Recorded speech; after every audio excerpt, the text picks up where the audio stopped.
7। ये आपका केमिस्ट्री गुरु doctor Gunjan start किए हैं। टॉपिक का जो मेन नाम है some basic concept of chemistry. उसमें हम स्टार्ट किए थे law of chemical combination, law of chemical combination. Dear student, इसमें there are 5 laws of chemical combination and the first one is law of conservation of mass, जो video lecture number 5 में दिया गया है, और ये मेरा वीडियो लेक्चर नंबर 6 होगा। ठीक है, सॉरी, ये लेक्चर नंबर 6 है।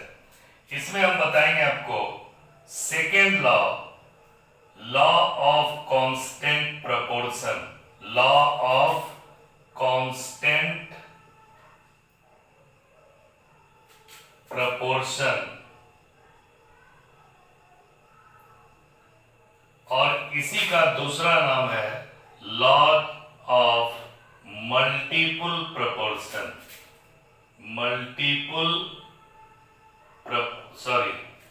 Law of definite proportion, law of constant proportion और लॉ ऑफ डेफिनिट प्रपोर्शन।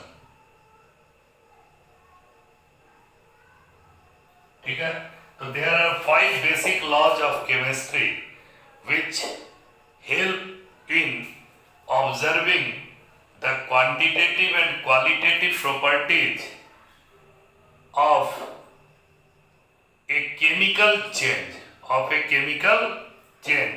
तो लॉ ऑफ डेफिनिट प्रपोर्शन में और लॉ ऑफ कांस्टेंट प्रपोर्शन में कहा गया है, पहले स्टेटमेंट लिखिए, a chemical compound,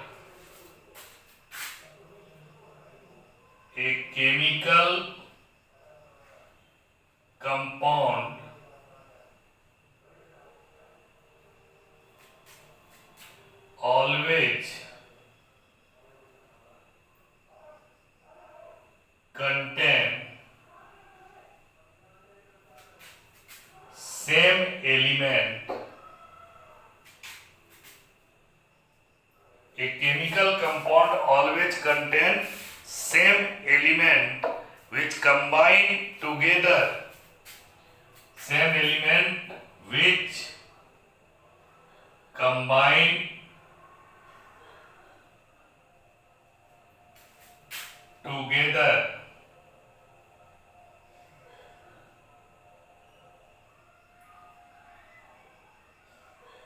in a fixed proportion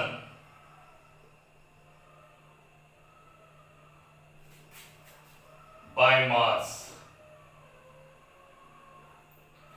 क्या कह रहा है लॉ ऑफ, सेकेंड लॉ जो था लॉ ऑफ कांस्टेंट प्रोपोर्शन और लॉ ऑफ डेफिनिट प्रोपोर्शन, ये क्या कह रहा है कि chemical compound always contain the same element which combine together in a fixed proportion by mass. इसका मतलब क्या हुआ कि ये जो केमिकल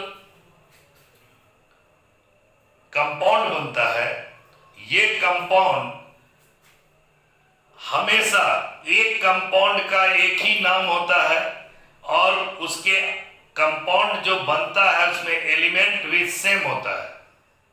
जैसे कार्बन डाइऑक्साइड CO2, तो CO2 कहीं से भी बनेगा तो CO2 फॉर्मूला होगा, तो उसमें कार्बन एलिमेंट है और ऑक्सीजन एलिमेंट है। वाटर कहीं से भी बनेगा, H2O फॉर्मूला होगा, एलिमेंट उसमें हाइड्रोजन और ऑक्सीजन रहेगा। चाहे सी वाटर ले, रिवर वाटर ले, पॉन्ड वाटर ले, लेक वाटर ले, रेन वाटर ले, टेप वाटर ले, कोई भी तरह का वाटर लेंगे तो वाटर का कंपोजिशन सिर्फ हाइड्रोजन और ऑक्सीजन ही होगा, और उसमें हाइड्रोजन और ऑक्सीजन का जो मास है वह भी फिक्स होगा। इसीलिए इसका नाम पड़ा लॉ ऑफ कांस्टेंट प्रोपोर्शन और law of definite proportion. A chemical compound always contain same element which combine together in a fixed proportion by mass. That is the composition of compound. That is the composition of compound. Composition of compound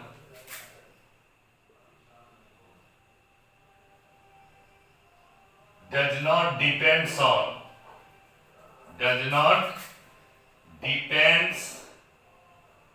on method of preparation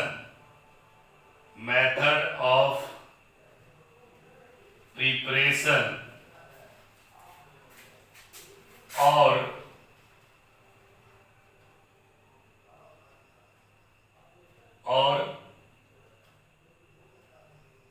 obtain the compound from any sources। किसी भी source से अगर compound को लेते हैं तो उस पे ये डिपेंड नहीं करता है, ये मेथड पे डिपेंड नहीं करता है। ठीक है, तो अब आपको समझ में आ गया होगा कि लॉज ऑफ केमिकल कॉम्बिनेशन का जो सेकेंड लॉ है, लॉ ऑफ कांस्टेंट प्रोपोर्शन और लॉ ऑफ डेफिनिट प्रोपोर्शन में क्या कर रहा है। जैसे कार्बन डाइऑक्साइड, अगर आप कैल्शियम कार्बोनेट को हीट कर दीजिए, for example heating calcium carbonate, calcium carbonate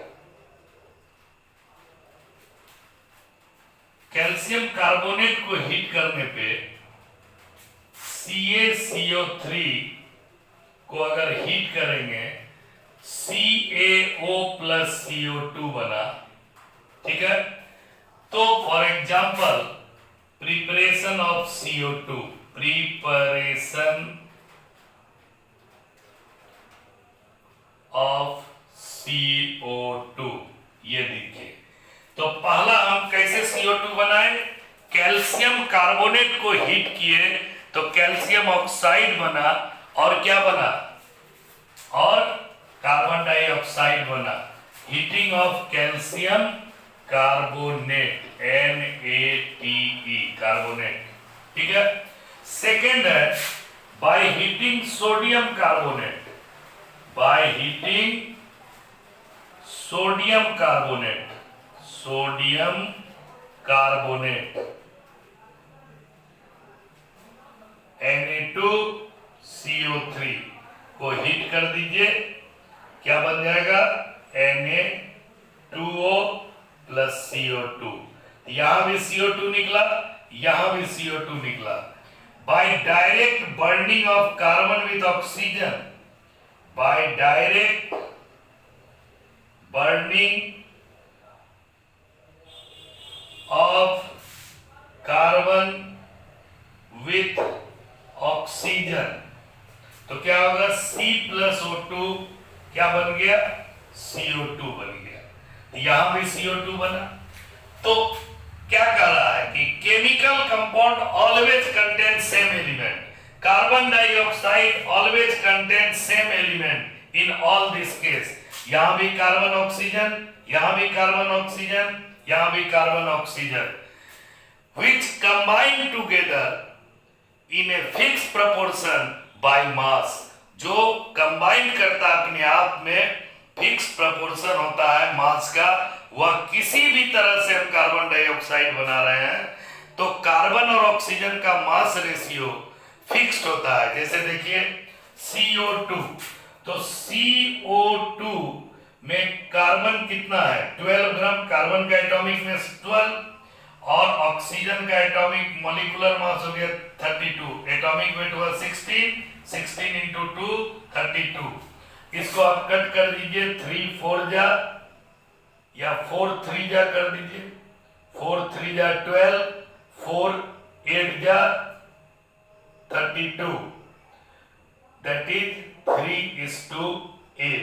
तो कहीं से भी कार्बन डाइऑक्साइड बनाएंगे तो कार्बन 3 ग्राम होगा, ऑक्सीजन 8 ग्राम होगा, और जब कार्बन 3 ग्राम ऑक्सीजन 8 ग्राम को मिला दिए तो हमारा क्या बन गया, कार्बन डाइऑक्साइड बन जाएगा, नहीं तो नहीं बनेगा। ठीक है।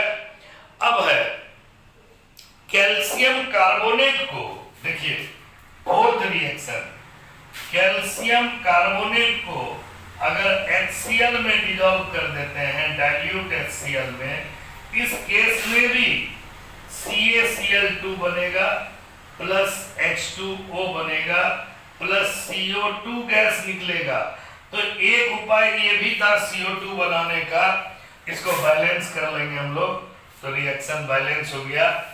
अब ये भी तरीका है, तो एक ही कार्बन डाइऑक्साइड कंपाउंड को हम बनाए जिसमें कार्बन और ऑक्सीजन ही हर जगह मिला हमको, और लेकिन बनाने का मेथड अलग अलग किए, फिर भी कार्बन डाइऑक्साइड का सब में जो मास रेशियो होगा वो 3:8 होगा। Similarly you obtain water from any sources, इसको नोट कर लीजिए। ठीक है। Similarly you obtain water from any sources like from rain water, from rain, from river, from lake, from pond, from sea और from tap, नल, कहीं का भी पानी लीजिए, water, the formula of water is H2O। किसी भी सोर्स से वाटर लेंगे, ये एग्जांपल नंबर 2 है, formula of water is H2O, और H2O में हाइड्रोजन 2 ग्राम है, हाइड्रोजन का एटॉमिक मास 1 होता है, तो 1 into 2 2 हो गया, ऑक्सीजन हो गया 8 16, इसको कट कर दीजिए 1:8। तो किसी भी सोर्स से हम वाटर ऑब्टेन करेंगे तो उसमें हाइड्रोजन 1 ग्राम होगा, ऑक्सीजन 8 ग्राम होगा, इसी का, और वाटर का जो एलिमेंट है हाइड्रोजन और ऑक्सीजन ही रहेगा, इसीलिए इस लॉ का नाम पड़ा लॉ ऑफ कांस्टेंट प्रोपोर्शन और लॉ ऑफ डेफिनिट प्रोपोर्शन। इस लॉ को प्रपोज किया था, ये इंपॉर्टेंट पॉइंट है, लिख लीजिए, law was proposed bye Proust, Proust, in the year 1799। ठीक है, ये 1700 से 1800 के बीच का ये फेनोमेना है, समझ में आ गया। अब इसका एक इंपॉर्टेंट बात है लिमिटेशन। तो लिमिटेशन में this law is not applicable in case of isotopic compound, लिख लीजिए, बहुत इंपॉर्टेंट चीज है। limitations of law of constant proportion, limitation क्या हो गया, this law is not applicable in isotopic compound। ठीक है। अब मान लीजिए एग्जाम्पल CO2 है, इसमें कार्बन 12 लिए, यानी वैसा कार्बन जिसका एटॉमिक मास 12 है, और एक CO2 बनाए जिसमें कार्बन का एटॉमिक मास 14 कर दिए। अब यहां पे मास रेशियो फिक्स्ड होगा, नहीं होगा, तो आइसोटोप्स के केस में law of constant proportion very करेगा। यहां पे हो जाएगा 12:32, 12:32, यहाँ पे हो जाएगा 14:32, यहाँ पे क्या हो गया 4 3 जा 4 8 जा 3:8, यहाँ पे हो गया आपका 2 7 जा 2 16, 7:16, ये मास रेशियो वेरी कर गया, तो आइसोटोप के केस के लिए ये लॉ वैलिड नहीं होगा। ठीक है। अब एक और एग्जांपल देते हैं आइसोटोप का ही एक एग्जांपल है H2O। ठीक है। अगर हम H2O बनाए दूसरा लिमिटेशन इसका H2O और यहाँ पे O16 है, दूसरा H2O बना है, यहाँ पे O18 है। इस केस में भी law of constant proportion valid नहीं होगा। आइसोटोप के केस में law of constant proportion valid नहीं होगा।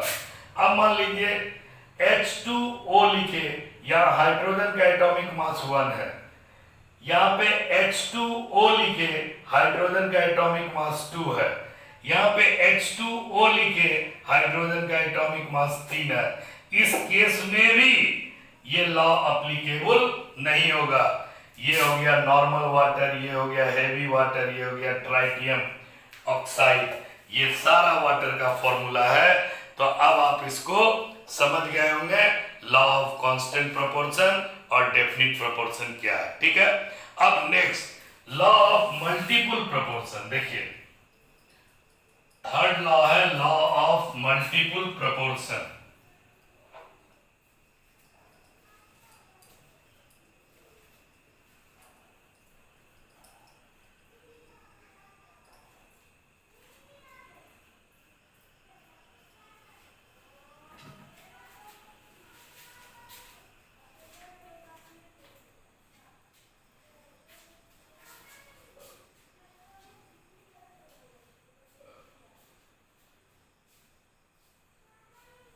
लॉज ऑफ मल्टीपल प्रोपोर्शन देखिए क्या है, लॉज ऑफ मल्टीपल प्रोपोर्शन समझ में आ जाएगा आपको।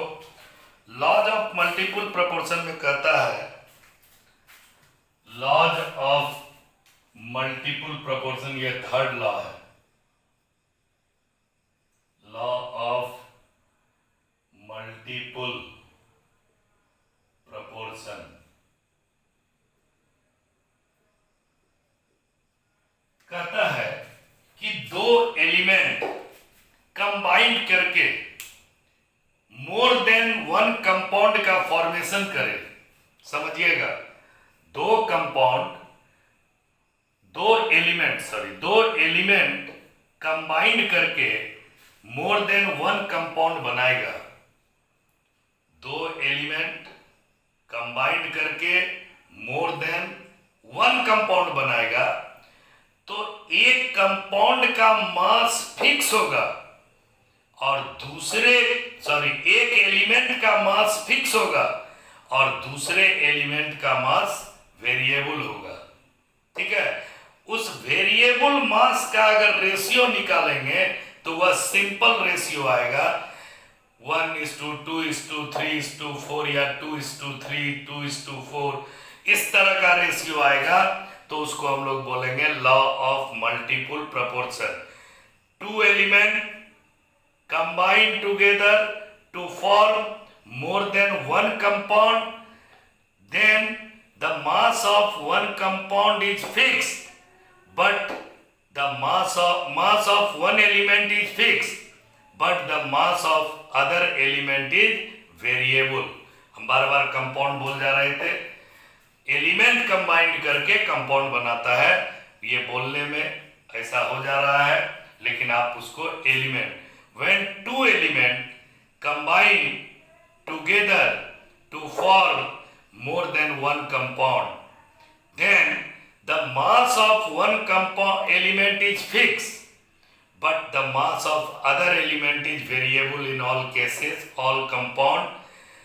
The variable mass ratio obtain a simple ratio. उस रेशियो को हम लोग सिंपल रेशियो में बदल देंगे, इसी को हम लोग क्या बोलते हैं, लॉ ऑफ मल्टीपल प्रोपोर्शन। जैसे देखिए एग्जांपल, H2O और H2O2 हाइड्रोजन ऑक्सीजन से कंबाइन करके दो कंपाउंड बना, हाइड्रोजन ऑक्साइड एंड हाइड्रोजन पर ऑक्साइड। दिस इज हाइड्रोजन पर ऑक्साइड, हाइड्रोजन पर ऑक्साइड, ठीक है। और ये हो गया वाटर, हाइड्रोजन ऑक्साइड इसको बोल सकते हैं, हाइड्रोजन ऑक्साइड, हाइड्रोजन ऑक्साइड। अब इसमें हाइड्रोजन कितना ग्राम है, 2 ग्राम, ऑक्सीजन कितना ग्राम है, 16 ग्राम। तो हाइड्रोजन का वेट 2 ग्राम, ऑक्सीजन का वेट 16 ग्राम। इसमें देखिए हाइड्रोजन कितना ग्राम है 2 ग्राम, ऑक्सीजन कितना ग्राम हो गया 32 ग्राम। तो क्या बोले थे, two element hydrogen and oxygen combine together to form more than one compound H2O and H2O2, then the mass of one element is fixed। यहां भी हाइड्रोजन 2 ग्राम, यहां भी hydrogen 2 gram. Mass of one element is fixed, but mass of other element bear a simple ratio. Mass of other element bear a simple ratio. तो other element में यहां oxygen 16 ग्राम, यहां oxygen 32 ग्राम। तो दोनों compound में अगर ऑक्सीजन का ratio निकालेंगे तो 16:32 यानी 1:2। ये सिंपल रेशियो में आ जाएगा। 1:2:3:4 भी जा सकता है अगर ज्यादा कंपाउंड हुआ। इसी को हम लोग कहते हैं लॉ ऑफ मल्टीपल प्रोपोर्शन। अब इसका स्टेटमेंट लिखिए, when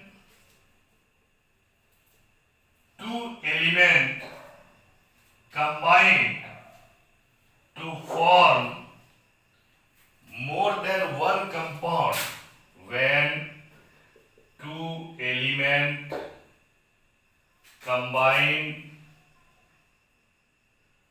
to form combine together अपने आप में to form more than one compound,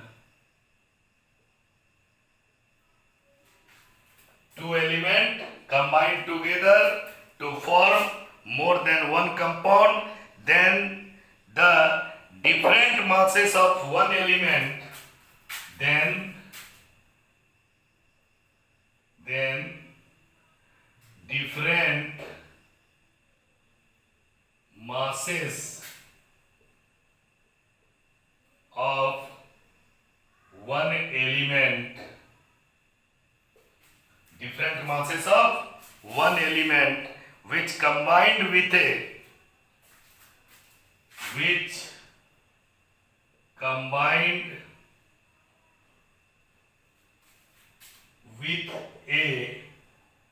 fixed mass of the other element, fixed mass of the other element bear a simple ratio। ये आपका हो गया लॉ ऑफ केमिकल, ये हो गया आपका law of multiple proportion. Example दीजिए H2O and H2O2। Hydrogen oxygen combine करके दो एलिमेंट बनाया, एक H2O और एक H2O2। H2O में हाइड्रोजन कितना ग्राम 2 ग्राम, ऑक्सीजन कितना ग्राम 16 ग्राम। H2O2 में हाइड्रोजन 2 ग्राम, ऑक्सीजन कितना ग्राम 32 ग्राम। अब ये मास फिक्स है, लेकिन ये मास जो दूसरे एलिमेंट का डिफरेंट मासेस, यहाँ ऑक्सीजन 16, यहाँ ऑक्सीजन 32। तो इस दोनों ऑक्सीजन का रेशियो सिंपल आना चाहिए, यानी 16 1 जा 16 2 जा 1:2। This is the law of multiple proportion। Similarly, second, nitrogen form a many oxide when combined with oxygen। Example number second, nitrogen बहुत सारा ऑक्साइड बनाता है जब वो ऑक्सीजन से कंबाइन करता है। तो N2O, N2O2, N2O3, N2O, N2O2, N2O3, N2O4, N2O5, इतना तरह का कंपाउंड बना। तब मास ऑफ नाइट्रोजन, यहाँ नाइट्रोजन यहाँ ऑक्सीजन, और यहाँ पे सिंपल रेशियो लिखेंगे। तो नाइट्रोजन यहाँ कितना ग्राम है, 28 ग्राम। N2, N का होता है 14, N अगर 2 है तो 14 2 जा 28, और यहाँ पे ऑक्सीजन कितना ग्राम है, 16। यहाँ पे नाइट्रोजन कितना ग्राम है, 28, N2, ऑक्सीजन कितना हो गया, 16 2 जा 32। यहाँ पे नाइट्रोजन कितना ग्राम है, 28, यहाँ पे ऑक्सीजन कितना हो गया, 48, यहाँ पे नाइट्रोजन कितना हो गया, 28, यहाँ पे ऑक्सीजन कितना हो गया, 64, और यहाँ पे नाइट्रोजन हो गया 28 और ऑक्सीजन हो गया 80। तो मास of one element fixed in all cases ये 28 ग्राम ही है, और ऑक्सीजन का मास वेरिएबल है। तब इसका होल नंबर रेशियो निकालना होगा ऑक्सीजन का, 16:32:48:64:80। 16 1 जा 16, 16 2 जा 32, 16 3 जा 48, 16 4 जा 64, 16 5 जा 80। ये रेशियो आ गया 1:2:3:4:5। ये सिंपल रेशियो जब आ जाए और एक एलिमेंट का मास फिक्स हो, दूसरे एलिमेंट का मास वेरिएबल हो, तो वेरिएबल मास का रेशियो सिंपल आना चाहिए। यही है लॉ ऑफ मल्टीपल प्रोपोर्शन। शायद आपको समझ में आ गया होगा ये लॉ। अब इस लॉ को दिया था कौन, डाल्टन। कितना ईस्वी में? Law was proposed by Dalton. लिख लीजिए, law was proposed by Dalton in 1808। ये 1808 ईस्वी में ये लॉ को प्रपोज किया गया था। ठीक है। Multiple proportion non stoichiometric compound में कभी नहीं वैलिड होगा। तो इसका लिमिटेशन लिखिए। सबसे बड़ा लिमिटेशन इसका क्या है कि non limitations of law of multiple proportion, limitations of law of multiple proportion का लिमिटेशन लिखिए। limitations मतलब defect. this law is not applicable